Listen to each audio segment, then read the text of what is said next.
F1 Singapore GP start delayed due to poor weather.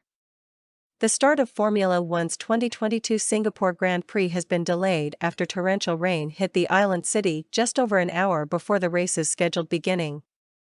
Heavy cloud had built up over the Marina Bay track shortly after the W Series support race, and the skies began to darken as the F1 field completed the drivers' parade aboard a fleet of classic cars.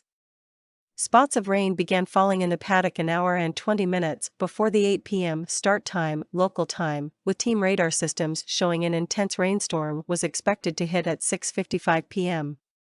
It duly did so and quickly turned into a severe thunderstorm, with the end of the track's pit straight no longer visible on circuit TV cameras. At 7:02 p.m., the F1 timing boards displayed a message from the FIA, which officially delayed the start procedure. Numerous delay alerts were then issued as the rain continued to fall in Singapore. As the rain relented, the new start procedure scheduled was announced, with the race set to begin at 9:05 p.m. 65 minutes after its original planned start time. The start procedure remains unchanged to adhere to the F1 rules, which state, 40 minutes before the scheduled start of the formation lap, the pit exit will be opened and all cars, including any that are required to start the race from the pit lane, will be permitted to leave the pit lane to cover a reconnaissance lap.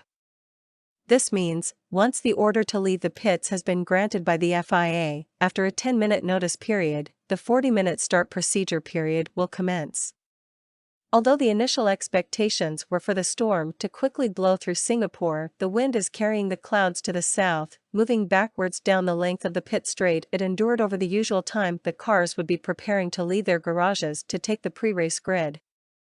Flash flood warnings have been issued by Singapore authorities, while a similar rainstorm on Saturday left puddles that had not dried for several hours, which meant FP3 was cut from a 1-hour duration to 30 minutes and qualifying became a wet-to-dry session where dry tires were only a viable option for the final Q3 segment.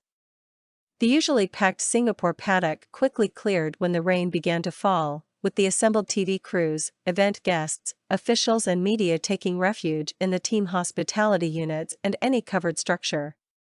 The wet FP3 and damp qualifying sessions have left the teams with a limited number of new wet and intermediate tires to use for the race. AlphaTauri does not have any new intermediates available for either Pierre Gasly or Yuki Tsunoda, while Daniel Ricciardo, Sebastian Vettel, Nicolas Latifi, Alex Albon and Zhou Guanyu have 2 new sets of inters left, with Esteban Ocon and Valtteri Bottas having 3. All the rest have 1 set of new inters, with all drivers bar Sergio Perez, Max Verstappen, Charles Leclerc, Fernando Alonso and Ocon having 3 new sets of wets to their rivals' remaining 2. Those 5 were the 5 drivers that only went out on inters in FP3.